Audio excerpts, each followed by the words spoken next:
Bine v-am găsit, dragii mei din Zodia Scorpion, oriunde v-ați afla. Bine ați venit tuturor pe canalul meu, Tarot Flor de Loto. Numele meu este Nina și, ca de obicei, mă bucur să vă am alături la fiecare lectură, atât pe dragii mei abonați, cum de asemenea și pe cei care poate sunteți pentru prima oară aici pe canal. Azi voi face o lectură temporală, așa cum v-am obișnuit, o lectură fără limită de timp, pe care voi să o puteți urmări oricând doriți sau atunci când apare în viața voastră. Desigur, dragilor, un aspect important de care, ca de fiecare dată, vă rog să țineți cont, și anume faptul că voi vă construiți viitorul, voi sunteți stăpânii propriei voastre vieți, așa că vă rog din suflet, luați decât acele mesaje care rezonează cu voi, iar restul lăsați-le să zboare în univers, pentru că sigur sunt pentru alte energii, pentru alte persoane care, într-o mai mică sau mai mare măsură, au o legătură cu Zodia Scorpion. Așa că, dragilor, toți cei care aveți Soare, Lună, Venus, Ascendentul în Zodia Scorpion, atunci această lectură este de asemenea și pentru voi. Și înainte de a începe, așa cum am făcut-o și la fiecare dintre zodiile anterioare în această serie de lecturi, am o mare rugăminte. E adevărat că din partea scorpionilor mei dragi nu am primit, dar e mai bine să prevenim. Toți cei care aveți o problemă cu vocea mea și cu timbrul meu vocal, vă rog din suflet, nu e nevoie să-mi dați mesaje, pur și simplu puteți să vă dezabonați, puteți să faceți ce doriți, pentru că aveți liberul arbitru. Așa cum vă spun de fiecare dată, nu trebuie să fiu jignită, nu trebuie să fiu făcută în niciun fel ca să-mi demonstrați ce? Că mulți, o doamnă a avut un tupeu fantastic să îmi arată o prejudecată total nesănătoasă, în afară de faptul că m-a jignit. Da? În momentul în care vii și îmi spui: ce voce hodorogită ai, uite, nu-mi place vocea ta, n-am ce să fac, îmi pare rău, eu mă dezabonez. Foarte bine, poți să o faci și fără să mă jignești pe mine. Și chiar nici nu trebuie să mă anunți. Dar se pare că unii oameni, în loc de suflet, au venin și nu știe, când se umple prea mult așa, simt nevoia să-l scoată în evidență. Nu vreau să fiu rea și încerc de fiecare dată să învăț și să insuflu acea parte bună, să trezesc acea parte bună din fiecare dintre noi. Dar în momentul în care efectiv mă ataci gratuit, pentru că practic nu câștigi absolut nimic, atunci simt și eu nevoia să mă apăr. Da? Pentru că și eu sunt om, și eu am sentimente, și eu am sensibilități, și plus de asta nu înțeleg acele persoane care își formează și judecă pe alții neștiind de fapt ce se ascunde în spatele unei persoane, care sunt frământările ei, care sunt problemele acelei persoane, dar de fapt au tupeul să o și judece și să mai scoată și lucrul ăsta în evidență, să-l facă public. Aici mi-e greu mie să înțeleg multe lucruri. Așa că așa, la modul general, fac acest mic anunț în speranța că nu voi mai avea parte de aceste răutăți gratuite. Acum, dragii mei din Scorpion, haideți să vedem ce ne spune acest oracol despre situația voastră actuală. Să vedem cu ce vă confruntați voi. Și îmi cer scuze pentru această mică paranteză, dar am hotărât că o voi face la fiecare zodie pentru a încerca să previn pe viitor lucruri de genul ăsta. Nu vreau să întrerup comunicarea cu voi și să blochez mesajele, comentariile, pentru că îmi este drag de fiecare dată când primesc comentarii de la voi și, cum bine ați văzut, cei care mă urmăriți de ceva vreme îmi fac timp, indiferent că sunt de multe, să le răspund la fiecare. Bun, haideți să vedem, dragilor, ați avut parte cu ceva timp în urmă, nu foarte mult, poate de un cadou, de ceva care v-a încântat. Că poate a fost un cadou, că a fost un cadou de bani, vreo sumă de bani, că a fost cadou în sine. Sau poate că o realizare pe care voi ați avut-o și care v-a încântat la maxim. Ați reușit cumva poate să finalizați un anumit proiect care pentru voi a fost important. Iar în acest moment sunteți pe cale să primiți vești bune, care aș putea să le asemăn cu mici miracole, lucruri la care nu v-ați fi așteptat, care pot veni chiar prin poștă, printr-un plic scris sau pur și simplu printr-un e-mail, da? Printr-un poștă electronică, iar asta în următoarea perioadă efectiv vă va umple sufletul de bucurie și vă va face să vă simțiți tare mândri. Nu știu dacă mulți dintre voi nu-și desfășoară activitatea cu ajutorul internetului, poate aveți canale de YouTube, poate faceți o muncă care să necesite folosirea internetului în mod constant, da? Poate lucrați chiar pe calculator. Cert este că veți primi o recunoaștere, un lucru care vă va face să vă simțiți tare mândri de voi și de felul în care voi ați luptat și de felul în care voi ați dus aceste bătălii. Acum, și aici mă refer la orice plan al vieții, indiferent că vorbim de bani, indiferent că vorbim de muncă sau de viață sentimentală. Haideți să vedem ce ne spune tarotul și începem cu viața profesională. O stabilitate oricum vine în următoarea perioadă. O stabilitate pe care voi o veți obține prin forțele voastre proprii și de care veți fi tare mândri. Dragii mei, dragi, nu știu dacă voi conlucrați la nivel profesional și cu alte persoane, ați avut de-a face cu anumite documente, posibil, semnare de contracte sau anumite acte care au trebuit completate, lucrurile s-au mișcat adevărat un pic mai încet, dar se pare că în acest moment, cu treiul ăsta de monede, sunteți foarte valoroși acolo unde voi munciți. Și chiar dacă unii dintre voi poate nu câștigați pe măsură muncii voastre, cumva sunteți foarte ambițioși să concretizați o idee. Acum, trebuie să vă spun un lucru. Probabil că mulți dintre voi faceți o muncă în echipă care trebuie să vă spun că nu va funcționa foarte bine. De ce? Păi, nu va avea o bază solidă. În general, scorpionii, ca și zodie, când vorbim de muncă, ei cea mai bună treabă o fac atunci când o fac singuri. De ce? Atunci apare acea creativitate. Se spune că dacă lași un scorpion să facă ceva pe planul ăsta profesional, cel mai bine o face atunci când lucrează singur. Și la voi se pare că o combinație între voi și niște alte persoane nu au o bază solidă și în perioada imediat următoare va apărea o schimbare bruscă. O schimbare bruscă care va da peste cap toate planurile și care, paradoxal, pe voi vă va face să luați o decizie importantă. Nu știu dacă zodiile de aer, Gemeni sau Balanță vă spun ceva, dar voi în următoarea perioadă, după această schimbare bruscă, ceva total neașteptat care va avea loc la nivel profesional, pe voi vă va face să luați o decizie importantă. O decizie asupra schimbării, poate a locului de muncă sau pur și simplu asupra a unei afaceri familiare sau nu știu, ceva care are legătură poate cu prietenii sau cu perechea voastră, ceva ce este legat de profesie. Și eu aș mai spune că voi sunteți dispuși să faceți o schimbare. Voi vedeți, voi simțiți că ceva aici nu e în regulă. Da?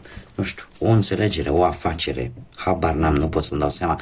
Fiecare adaptează, da? În funcție de situația sa. Dar veți ajunge să luați o decizie și veți fi un pic împărțiți, pentru că aici este cineva care pentru voi contează. Este cineva de care voi sunteți atașați sentimental, emoțional, poate să fie cineva din familie, poate să fie perechea voastră, poate să fie cineva la care voi țineți. Și faptul că va trebui să luați o decizie atât de importantă vă va pune un pic în dilemă. Pentru că rațiunea vă va spune ceva, iar inima vă va spune altceva.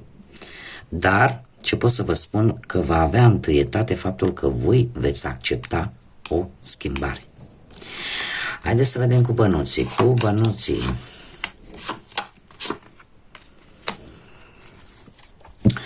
Cu bănuții ați cam dat cu ei. cu ceva timp în urmă, în stânga și în dreapta. Nu știu, poate v-ați cumpăra ceva ce vă lipsea pentru bunăstarea voastră personală, chiar dacă nu ați exagerat voi așa tare, nu știu, v-ați cumpărat voi ceva ce v-a plăcut. Nu știu, dacă sunteți doamne, asta poate v-a plăcut un obiect de vestimentație, un obiect de încălțăminte sau, nu știu, ceva pentru uzul vostru strict personal, la domnii, la fel, același lucru. Chiar dacă nu a fost ceva foarte important, totuși, în acest moment, lucrurile sunt un pic strânse cu ușa. De ce? Pentru că avem un 5 de cupe. Un 5 de cupe care îmi spune că trebuie să ai mai multă grijă de bani, să încerci să economisești și, în general, situația e cam nici prea mult, nici prea puțin în acest moment. Viitorul apropiat vine cu spânzuratul care mie îmi spune că este prioritar în continuare să economisești. Este ceva care vă va bloca un pic, dar de fapt nu neapărat că vă va bloca, voi veți bloca o anumită situație sau o anumită decizie relaționată cu banii. Va fi ceva voit. De ce? Pentru că voi vă sacrificați de multă vreme vis-a-vis de o situație financiară. Nu știu dacă faceți voi sacrificii financiare pentru ai voștri sau voi vă sacrificați foarte mult ca banii să existe. Mare atenție! Acest sacrificiu, din păcate, dacă nu vă veți opri, vă va face să vă învârtiți într-un cerc vicios. Vine cu atenționare. Blocajul ăsta vă poate duce în situația în care să începeți să vă faceți tot felul de gânduri negre din care va trebui să ieșiți, dragilor. Pentru că situația nu este chiar așa de rea precum pare. Da? Veți ieși din blocajul ăsta. Avem aici un paș de cupe în urma unei vești. Și eu aș zice că e o veste bună. Așa că aveți încredere mai multă în voi. Și, nu știu, ori veți face o înțelegere, un acord favorabil, ori vine o mărire de bănuți, ori se rezolvă vreo anumită datorie, o anumită plată, care cumva vă scoate din acest blocaj. Vă simțiți vinovați? Voi vă simțiți vinovați? Eu am impresia că voi ați achiziționat un lucru posibil, un singur lucru, care era decât pentru uzul vostru personal, dar lucrul ăsta a apărut exact în momentul în care e posibil situația nici să nu fie foarte gravă, dar nici extraordinar de strălucită, dar pe voi asta vă blochează, vă face să vă simțiți super vinovați. Nu e așa. N-are nicio legătură. Dragii mei, iar lucrurile se vor rezolva. O veste bună. O veste bună vine pe plan financiar care va rezolva situația. Așa că nu trebuie să fiți dezamăgiți. Mergem mai departe. Pe plan... Dragii mei, dragi. Hei, cei care sunteți într-o relație, viața voastră sentimentală se pare că a ajuns la finalul său glorios.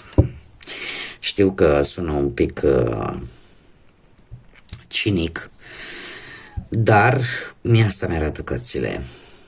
Nu știu dacă aveți în viața voastră un alt scorpion sau o altă zodie de apă, rac sau pești. Cert este, sau voi sunteți aici, dragii mei, voi sunteți aici. Cei care e posibil să fi pus efectiv capăt unui capitol relațional din viața voastră, unei relații din viața voastră. Și ați gândit acest lucru. De ce? Pentru că avem lumea. În acest moment voi simțiți că în mod normal că un capitol se încheie în viața voastră. Nu știu dacă perechea voastră avea sau nu legătură cu străinătatea, dar aici această încheiere pe voi vă va durea. Vouă vă va aduce suferință. E ca și cum ai zice, dom'le, o gândeam, dar nu mă așteptam. ceva de genul ăsta. Acest 3 de spade îmi vorbește de o durere emoțională, de discuții, de secrete, de decepție. Da? Și e posibil ca unii dintre voi chiar să se gândească poate la divorț sau la separare. Nu știu, e o chestie care durează de ceva vreme. De ceva vreme, nu este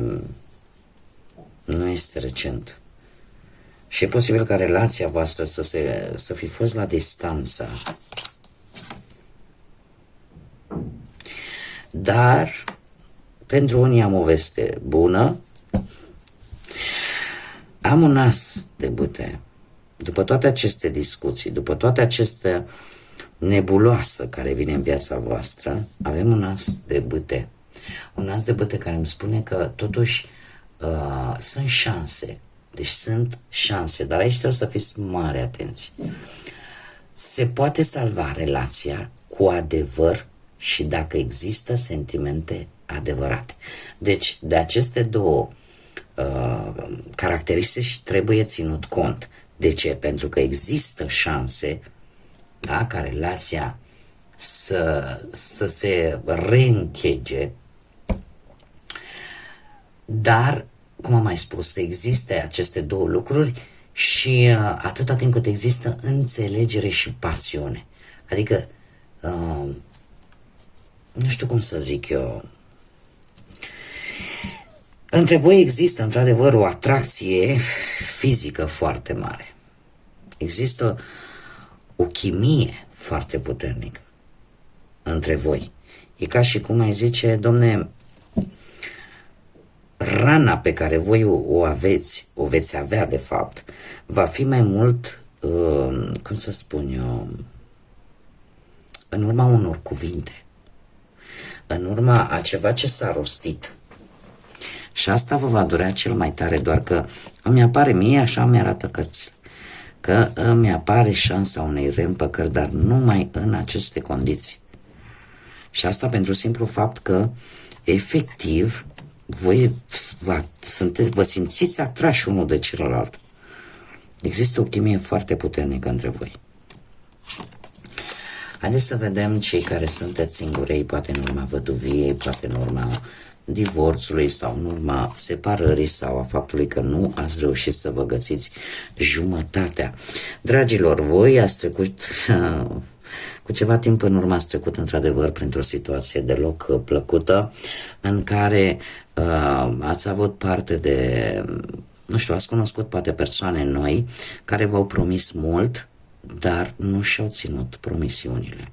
Iar asta v-a adus, a venit așa ca ceva neașteptat și v-a adus momente destul de dureroase, momente în care v-ați simțit decepționați sau înjunghiați pe la spate.